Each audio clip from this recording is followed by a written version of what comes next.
What a couple of months we've had in Europe with the elections.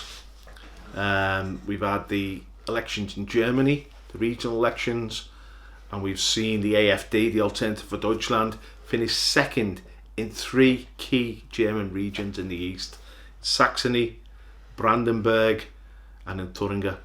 They finished in second place with over 20%, up to 27% in these three regions. And at two of them, they beat the ruling party, the CDU, which were supposedly conservatives, but are now acting as globalists and liberals. And the success of the AfD in Germany has really rattled the ruling coalition. There's a lot of internal dissent now within the CDU and within the SPD, the Social Democrats. They're panicking. The AfD have got them on the run. It's an incredible scenario in Germany. So we've got a conservative, patriotic party on the march at the heart of Europe. No one expected it. I mean, the AfD was only formed at the beginning of 2014. So it's been an incredible achievement for them, the success they've had in Germany under Jörg Meuthen, who's their leader. He's a professor from university. It's a great party and it's going places. And it's the same scenario in Italy with Salvini. They tried to push him out of government and push him to the margin. But we've had regional elections in Italy, in Umbria. The Europeans love their regional elections. I mean, they have regional presidents, regional parliaments. They have real power in the region, so these elections matter. And Salvini had to overcome a huge left-wing majority in Umbria, which had ruled for over 50 years, is La Lega party, which was really the new kids on the block there. And they just stormed the fortress. They got a landslide victory. And Salvini's on the march in Italy, and he's back in government soon. I mean, they got regional elections in January in Emilia-Romagna, which is another left-wing stronghold in the north, Calabria in the south, another previously left-wing stronghold. But, I mean, Salvini's contested 9 of these left-wing strongholds since his election success in 2018, and he's won in each one. So he's on a roll, and it's great to see, again, a nationalist, a patriot, shaking the Italian system, shaking the whole of the EU. And of course, most recently we've had this election in Spain. Got to speak about Vox. Got to speak about Santiago Abascal. What an amazing achievement. They've come from nowhere.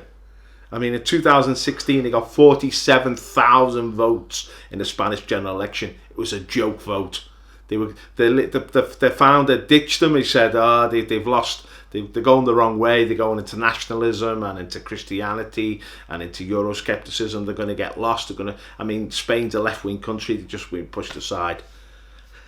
Abascal, he had a strategy to challenge the corrupt elite in Spain, the left, and it's in the election in April of this year, April 2019. The Vox Party come from nowhere to win 24 seats, gain 10% of the vote, and 2.5 million votes, and become a force in Spanish politics.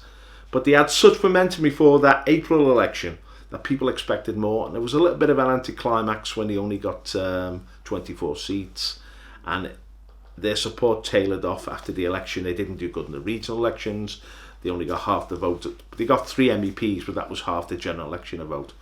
And then the socialist Prime Minister, Pedro Sanchez, unable to form a government because of what was happening in Catalonia, called a fresh election.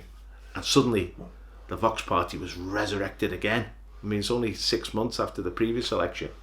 And they suddenly got a burst of energy, great strategy, we're having great rallies, and then we had all this chaos and trouble in Catalonia. The Vox Party represents the unity of Spain, the integrity of Spain, the sovereignty of Spain. It represents conservative values. It represents Christian values. And it's sceptical. It proclaims Spanish sovereignty against the EU. And it's a force for national renewal. It's part of the nationalist wave which is sweeping Europe. And in this election, they doubled their number of seats. They went more than doubled. They went from 24 to 52. They went from 10.8% of the vote to nearly 14%. It's an incredible achievement. They're taking votes off the Socialist and off the Popular Party, the so-called Conservatives. But there's a momentum behind them now. There's an energy. Santiago Abascal has emerged as a titan on the European political scene. And this has really thrown the EU establishment because they thought they had Spain in the back. But now we have another nationalist insurrection in a major European country. And of course, we have Marine Le Pen, the old veteran in France, who goes back before 2014. But she is now leading Macron in the opinion polls in France, for the presidential election, on a consistent basis. The French know that Macron is their death knell. He's a globalist, he's pro-immigration, he's pro-EU, he's undermining the sovereignty of France at every turn, and the French are panicking. They see their country and their identity being eroded rapidly, so they're turning to Marine Le Pen. So isn't it great, to see like nationalism finally awake in Europe? We thought our nations were finished. They're all going to just be regions of this EU bureaucracy. The problem with this EU bureaucracy in Brussels is that it doesn't care for Joe Bloggs. It doesn't care for the ordinary man in the street, the ordinary citizen. To them, to the globalists, we are just pawns to be pushed around. Whether we're European pawns or African pawns or Middle Eastern pawns, it doesn't matter to them. They would change the whole of our population. This is what it's about. We're being dispossessed and replaced in our own countries. These people do not care about us. We are of no consequence for them. They have their grand plans, which they see at a supranational level, right across the nations of Europe. They don't see borders. They just see it's like a monopoly board, and they just move things around. They forget that we own these countries. These are our nations. And we have to assert our ownership of them, our sovereignty over them. Yes, Spain is a sovereign nation. Italy's a sovereign nation. Germany's a sovereign nation. France is a sovereign nation. But the sovereignty abides in the people of those countries. It's us, we, the citizens. We have our democratic rights. We determine the destiny of our nations, not the globalists. Not with their sort of chess piece board, No. You don't push us round. We're not peasants to be treated as insignificant. We are informed, capable citizens who want to take control of our countries again. Taking back control. That's what it's all about, and that's what nationalism is about. Nationalism is a virtuous enterprise because it's about empowering ordinary people and giving ordinary people control of their destiny and their own lives. We want to preserve our cultures and our national identity and our Christian faith. The Vox Party is a confessional party. It stands for Catholic Spain. Just as Salvini has embraced the Catholic tradition in Italy. And in Poland, and I haven't talked about that election in Poland, a key election, the Law and Justice Party, back in power, back in dominance. They are a nationalist Christian force in Eastern Europe. A real light to the rest of the continent. A real rock of defiance to the EU. And of course behind them is Russia and Putin, the Orthodox Church and the nationalist revival there. From every corner of Europe there's a reawakening now that we do not want to be dominated by globalist institutions. And we're going to see in December the outcome of that in Britain, because the British people have had enough of Brussels and this Brexit process. It's time to leave. It's time to get it done. Now Jeremy Corbyn, he has said that he'll negotiate a great deal with Europe, and then he'll say to the British people, I don't recommend this deal to you. I don't recommend that we leave Europe. Well, what's the point of negotiating a great deal? This is the Labour Party. The Labour Party is totally confused about its position of Europe, or it's being totally deceptive. It's being treacherous. It's misleading the British people. And the British people know it. It's transparent. They don't want to give us our vote. We've voted to leave 17.4 million people. That has to be respected. You've got the leader of the Liberal Democrats, Jo Swinton. She's saying bollocks to Brexit. Ignore the vote of the British people. Where did she get the presumption to say that? Is she another Brussels bureaucrat? Yeah, she's just doing their bidding. What's going to happen in the British general election, which is coming up on December the 12th, is that Labour is going to be wiped out. The vote Jeremy Corbyn factor is gone. 2017, you watch a rerun of that election, Jeremy Corbyn had a sparkle in his eye. He had a lot of vigour, a lot of strength. He had a message to give to the British people. And watching him this time, the start of this campaign, he looks like a withered old man. I saw him in Scotland yesterday when that reverend said to him, he had a tartan scarf around his neck. He said, where's your Islamic Jihad scarf, Jeremy? Corbyn went into shock. He said, who are you going to invite to Parliament if you win? Are you going to invite more terrorists into our House of Commons, like you invited Jerry Adams? Or are you going to go and stand on platforms with Hamas and Hezbollah and people who made it at a drop of a hat? I mean, Jeremy Corbyn, it's guilt by association. The people he's associated with through the decades are absolutely despicable. They're mass murderers. And he won't apologise. He won't even acknowledge the fact that he's befriended all these people. But he's lost his touch. And the British people don't like this guy. They know what he's about now. He's not the new kid on the block. He's an old bore, really. He's a nasty character. And they're not going to vote for him. And when his deputy, John McDonnell, stands up on the podium, you get this sinister vibe that comes from him. He threatens people.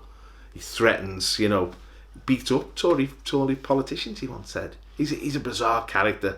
He had connection with the Workers' Revolutionary Party.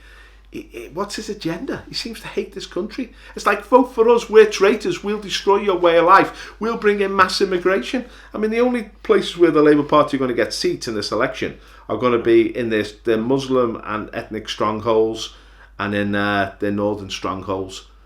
Middle England is not going to touch Corbyn's Labour with a barge pole. So I think if you're a betting person, I put a lot of money on Labour losing a lot of seats. I'm expecting a big victory for Boris Johnson because we want to get this Brexit thing done. We want to get it out of the way. And Johnson's playing the blinder.